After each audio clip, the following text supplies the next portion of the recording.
ఏపీలో సినిమా పరిశ్రమ అభివృద్ధికి త్వరలో కొత్త పాలసీని తీసుకొస్తామని మంత్రి దుర్గేష్ వెల్లడించారు. ఏపీలో సినీ పరిశ్రమ అభివృద్ధికి అన్ని విధాల చర్యలు తీసుకుంటామన్నారు. శాసన మండలిలో ఈ రోజు సభ్యులు అడిగిన ప్రశ్నలకు ఆయన సమాధానమిచ్చారు. కేవలం షూటింగులు చేసి వెళ్లిపోవడం, మా దగ్గర ఆదాయం తీసుకోవడం మాత్రమే కాకుండా ఇక్కడ స్టూడియోలు నిర్మించాలని సినీ పెద్దలను కోరినట్లు తెలిపారు. కూటమి ప్రభుత్వం రాగానే చంద్రబాబు, పవన్ కళ్యాణ్ సినీ పెద్దలతో చర్చించారని గుర్తు చేశారు. స్టూడియోలు నిర్మిస్తే ప్రభుత్వం పూర్తిగా సహకరిస్తుందని నిర్మాతలను కోరామన్నారు. దీనికి కొంతమంది నిర్మాతలు సుముఖంగా ఉన్నారని తెలిపారు. విశాఖలో రామానాయుడు స్టూడియో ఉమ్మడి రాష్ట్రంలో 34 ఎకరాలు కేటాయించారని ఆయన తెలిపారు. గత వైసీపీ ప్రభుత్వం రామానాయుడు స్టూడియో భూముల్లో 15 ఎకరాలు లేఅవుట్లు వేసిందన్నారు.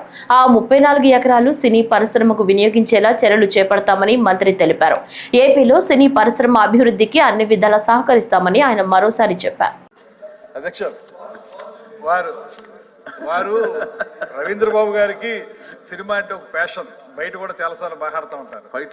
బయట కూడా మాట్లాడుతూ ఉంటారు నాతోటి. ఫైట్ మాస్టర్ లా కనపడండి.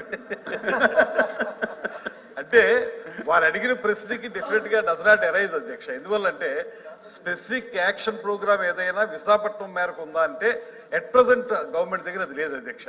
అదే మనకి ఇచ్చారు. కాకపోతే ఆంధ్రప్రదేశ్ యాజ్ ఎ హోల్ మనం ఏ రకంగా దీన్ని అభివృద్ధి చేస్తాం అనేటువంటి అంశం మీద నేను మీకు వివరంగా చెప్పేది తప్పితే విశాఖపట్నానికి ఎగ్జాక్ట్ గా ఇప్పుడు ఏ రకమైనటువంటి ప్రతిపాదన లేదు.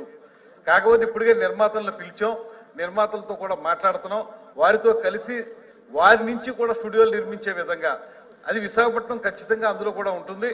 వారు నిర్మాతలు ఏ రకంగా ముందుకు వస్తారనేటువంటి మాటను చెప్పి తర్వాత మేము ఒక యాక్షన్ ప్లాన్ తయారు చేద్దాం అనేటువంటి మాటతో వెయిట్ చేస్తున్నాం.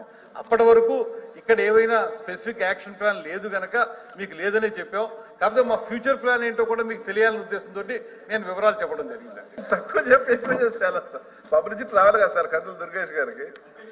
అధ్యక్ష, తప్పనిసరిగా వారు చెప్పిన ప్రకారంగా మన ఆంధ్రప్రదేశ్లో చలనచిత్ర పరిశ్రమ అభివృద్ధి జరగాలంటే మాత్రం ఖచ్చితంగా మనకి ముఖ్యమైనటువంటి ప్రదేశం విశాఖపట్నం. అందువల్ల గతంలో కొన్ని ప్రయత్నాలు జరిగాయి. ఇప్పుడు కూడా రాబోయే రోజుల్లో నిర్మాతలతో మాట్లాడిన తర్వాత ఒక అండర్స్టాండింగ్ వస్తాం. వచ్చిన తర్వాత విశాఖపట్నాన్ని టాప్ ప్రయారిటీ ఇచ్చి, తిరుపతిని కూడా టాప్ ప్రయారిటీ ఇచ్చి ఖచ్చితంగా ఇక్కడ లొకేషన్స్ ఉపయోగించుకునే విధంగా పరిశ్రమను అభివృద్ధి చేయడానికి ప్రభుత్వం సిద్ధంగా ఉందనేటువంటి మాట మాత్రం తమ